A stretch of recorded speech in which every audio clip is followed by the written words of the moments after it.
ঈদের দিন বিড়ালরা কোথায় যায়, কেন দেখা যায় না তাদের, কোথায় গায়েব হয়ে যায় অত্র এলাকার বিড়াল? এছাড়াও পৃথিবীর মধ্যে কোন জাতি বিড়ালকে কোরবানি দিয়ে থাকে?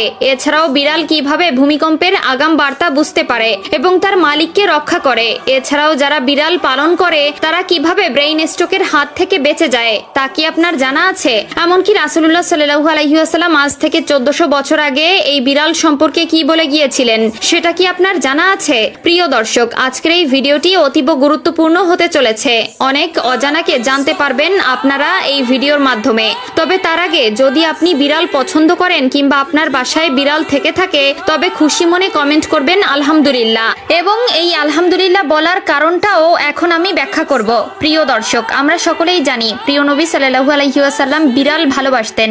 এই বিড়াল সম্পর্কে মহানবী সাল্লাল্লাহু আলাইহি ওয়াসাল্লাম কিছু হাদিস বলে গেছেন আমাদের, যার মধ্যে রাসূলুল্লাহ সাল্লাল্লাহু আলাইহি ওয়াসাল্লাম আবু দাউদ শরীফের 754 নম্বর হাদিসে ও তিরমিজি শরীফের 92তম হাদিসে বলেন, বিড়াল কোনো অপবিত্র প্রাণী নয়, বরং এটি তোমাদের গৃহপালিত প্রাণী। এছাড়াও রাসূলুল্লাহ সাল্লাল্লাহু আলাইহি ওয়াসাল্লাম আমাদেরকে বিড়ালের প্রতি দয়া করা নিয়ে একটি ভয়ানক হাদিস বলে গেছেন, যেটা সহিহ বুখারীর হাদিস নম্বর 3318 এবং সহিহ মুসলিমের হাদিস নম্বর 5717তে বলা হয়েছে, একবার রাসূলুল্লাহ সাল্লাল্লাহু আলাইহি ওয়াসাল্লাম এক মহিলার কথা উল্লেখ করলেন যে একটি বিড়ালকে বন্দী করে রাখায় তার উপর আযাব হয়েছিল, কারণ সে বিড়ালটিকে খেতে দেয়নি এবং মুক্তও করেনি যাতে নিজের খাদ্য সংগ্রহ করতে পারে। এছাড়াও আধুনিক গবেষণায় উঠে এসেছে যারা বিড়াল পালন করে বিড়ালকে ভালোবাসে ব্রেইন স্ট্রোক এবং হার্ট অ্যাটাকের সংখ্যা কমে যায়।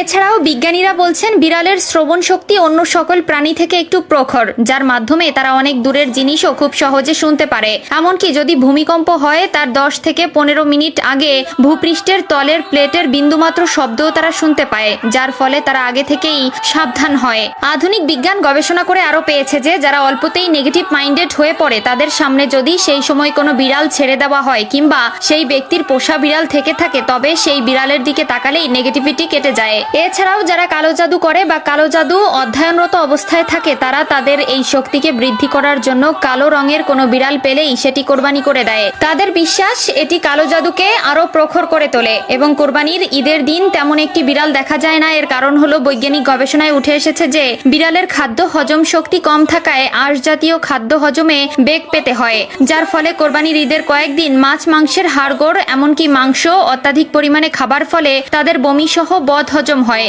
এবং তখন তাদের কাঁচা সবুজ ঘাস খাওয়ার প্রয়োজন পড়ে, যার ফলে তারা লোকালয় ছেড়ে নির্জন এলাকায় ঢুকে ঘাস খায় এবং বিশ্রাম নেয়। তাই প্রিয় দর্শক, বিড়ালের এত গুণাগুণ জানার পরেও যদি কেউ বিড়ালকে ঘৃণা করে তবে সে মূর্খ ছাড়া আর কিছু নয়। তাই তাদের বিড়াল পছন্দের বা যাদের বাসায় বিড়াল আছে তারা একবার কমেন্টে আলহামদুলিল্লাহ